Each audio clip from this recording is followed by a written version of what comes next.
ओम नमो भगवते वासुदेवाय नमः। नमस्कार प्रिय भक्तजनों, आज है ज्येष्ठ मास की पूर्णिमा तिथि।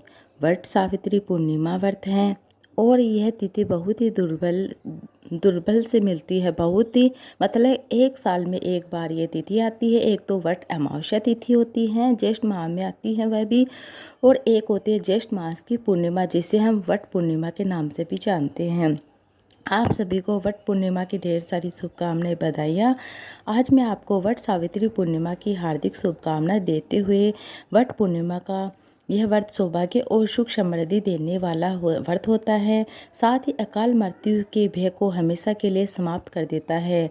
माता सावित्री ने इस व्रत को रखा था और व्रत के प्रभाव से ही यमराज से अपने पति सत्यवान के प्राणों को छुड़ाकर लेकर आई थी। ये एक कथा है।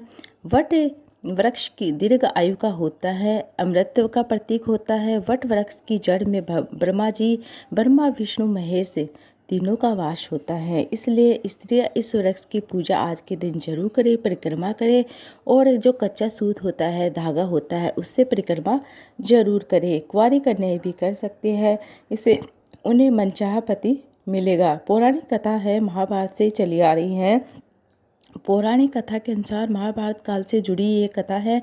एक बार वन में युधिष्ठिर ने मार्कंडेय ऋषि से पूछा, हे मुनिवर, क्या पृथ्वी पर द्रौपदी के अलावा कोई और भी पतिव्रता स्त्री हैं जो राजकुल में जन्म लेने के बाद भी वन में भटक रही हो? तब मार्कंडेय ऋषि ने युधिष्ठिर से कहा, पांडव पुत्र द्रौपदी से पहले सावित्री नाम की एक कन्या थी, जो इससे भी कठिन पति व्रत का पालन कर चुकी थी। तब उत्सुकतावश युधिष्ठिर ने मार्कंडेय ऋषि से कहा कि कृपया करके मुझे पूरी कहानी सुनाइए। तब मार्कंडेय ऋषि कहने लगते हैं, प्राचीन काल में मध्य प्रदेश के एक बड़ा महापराक्रमी सत्यवादी अश्वपति नाम का राजा राज्य करता था। उसकी कोई संतान नहीं थी। उन्होंने संतान प्राप्ति के लिए पत्नी सहित यज्ञ का अनुष्ठान किया। मंत्र उच्चारण के साथ प्रतिदिन 1,00,000 आहुतियां दी। 18 वर्षों तक इस प्रकार यज्ञ चलता रहा। तब ब्रह्मा जी की पत्नी सावित्री देवी ने प्रसन्न होकर राजा को वरदान दिया, हे राजन, तुम्हें मेरे ही अंश से तेजस्वी कन्या की प्राप्ति होगी। इतना कहकर सावित्री देवी अंतर्ध्यान हो जाती है। कुछ समय बाद राजा अश्वपति के यहाँ एक कन्या ने जन्म लिया।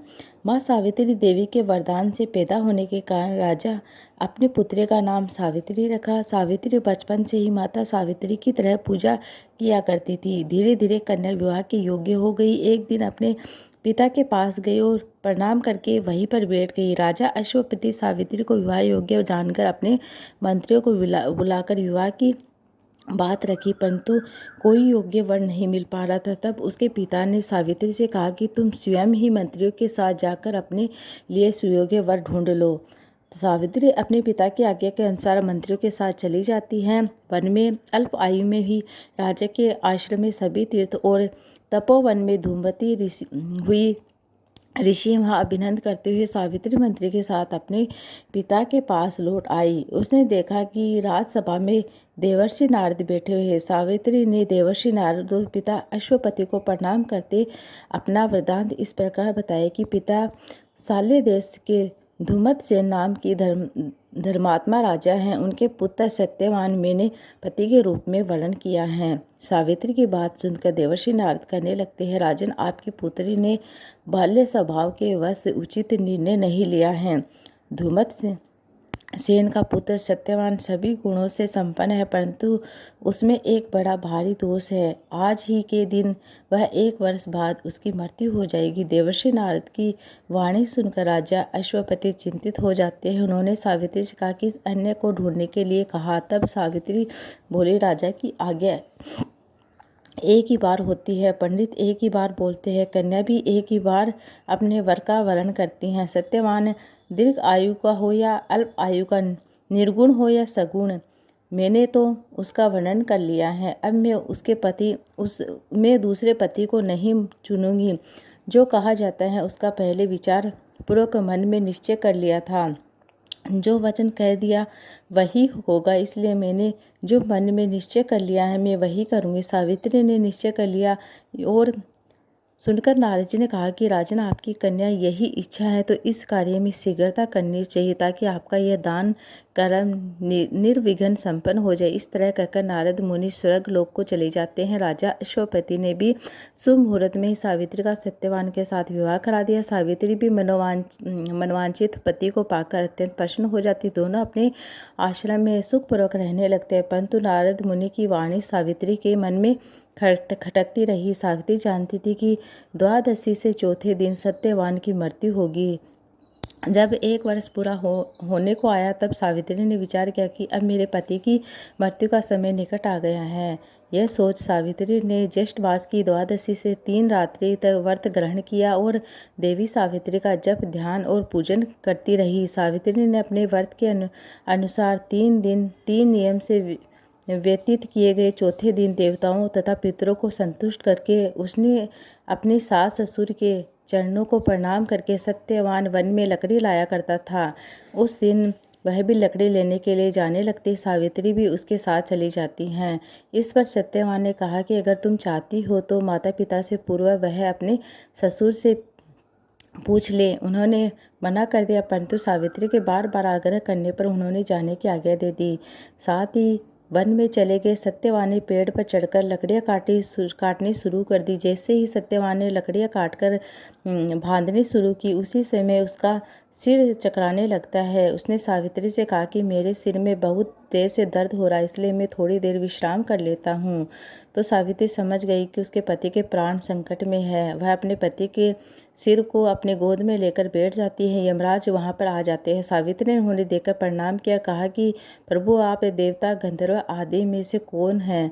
मेरे पास क्यों आए हैं? सावित्री की बात सुनकर धर्मराज ने कहा कि देवी, मैं सभी लोगों का नियम करने वाला मेरा नाम यमराज है। तुम्हारे पति की आयु समाप्त हो गई है। तुम पतिव्रता हो, इसलिए मेरे दूत इसे ले जा नहीं सके, इसलिए तुम्हारे पति के प्राण हरने में स्वयं ही आया हूँ। इतना कहकर यमराज ने सत्यवान के शरीर से अंगूठे के आकार के पुरुष को खींच लिया। उसे लेकर अपने लोक में ले जाने लगे तो सावित्री भी उन्होंने पीछे चलने लगी। बहुत दूर जाकर यमराज ने सावित्री से कहा कि हे पतिव्रता, अब तुम अपने घर को लौट जाओ। इस मार्ग में इतनी दूर कोई नहीं आ सकता। तब सावित्री बोली कि महाराज, पति के साथ आए हुए ना तो मुझे कोई गिला है, ना ही कोई शर्म हो रही है। मैं सुखपूर्वक चली आ रही हूँ। जिस प्रकार सज्जनों की गति संत है, वर्ण आश्रम का आधार वेद है, शिष्यों का आधार गुरु है, सभी प्राणियों का आश्रय स्थल पृथ्वी है, उसी प्रकार स्त्री का एकमात्र आश्रय स्थान उसका पति है, अन्य कोई नहीं है। इस प्रकार सावित्री के धर्म और अर्थयुक्त वचनों को सुनकर यमराज भी प्रसन्न होकर कहने लगते हैं, वामिनी, मैं तुमसे बहुत प्रसन्न हूँ, संतुष्ट हूँ। तुम अपना एक वर मुझसे मांग सकती हो। तब सावित्री ने कहा कि मेरे सास ससुर वनवासी हैं, अंधे हैं, आप उन्हें दिव्य ज्योति प्रदान करें। तो यमराज ने उन्हें ऐसा ही आशीर्वाद दिया। अब लौट जाओ। लेकिन सावित्री अपने पति सत्यवान के पीछे पीछे चलती रहती है। तब यमराज बोले, देवी, तुम वापस जाओ। सावित्री बोली, भगवान के पीछे पीछे चलने में कोई परेशानी नहीं है, पति के पीछे चलना मेरा कर्तव्य है। यह सुनकर उन्होंने फिर से उसे एक बार वर मांगने को कहा। तब सावित्री बोली, मेरे सास ससुर का जो राज्य छिन गया है उन्हें वापस दिला दीजिए। यमराज ने सावित्री को वरदान दिया और कहा, अब तुम लौट जाओ। लेकिन सावित्री फिर भी पीछे पीछे चलती है। तभी यमराज ने सावित्री को तीसरा वरदान मांगने को कहा। इस बार सावित्री ने यमराज से कहा कि 100 पुत्र होने का वरदान मांगती हूँ। यह वरदान भी सावित्री को यमराज ने दे दिया। तब सावित्री ने यमराज से कहा कि मैं एक पतिव्रता स्त्री हूँ और आपने मुझे पुत्रवती होने का आशीर्वाद दिया है। बिना पति के पुत्र कैसे होगा? ये सुनकर यमराज को सत्यवान के प्राण छोड़ने पड़े और उन्होंने सत्यवान के प्राण चैन के रूप में सावित्री को लौटा दिया। और सावित्री उस चैन को उसी वट वृक्ष के पास जाकर उसे अपने मृत पति के शरीर पर पहना देती है। यमराज द्वारा दिए गए चैन को उन्हें अपने पति को मुख में रखा। इससे सत्यवान फिर से जीवित हो जाते। इस वजह से वह सावित्री व्रत के दिन चना होता है उसका विशेष महत्व होता है। सत्यवान और सावित्री खुशी खुशी अपने राज्य की ओर चले जाते हैं। दोनों घर आ जाते हैं। देखा कि माता पिता को दिव्य ज्योति प्रदान हो गई, उनका राज्य भी वापस मिल गया। इस प्रकार सावित्री सत्यवान चिरकाल तक राज्य सुख भोगते हैं। बोले विष्णु भगवान की जय हो, बोलिए श्री सत्यनारायण भगवान की जय, बोले भोलेनाथ की जय हो, शिव शंकर माता पार्वती की जय हो, श्री शिवाय नमस्तुभ्यम, हर हर महादेव। ये थी वट सावित्री व्रत की कथा।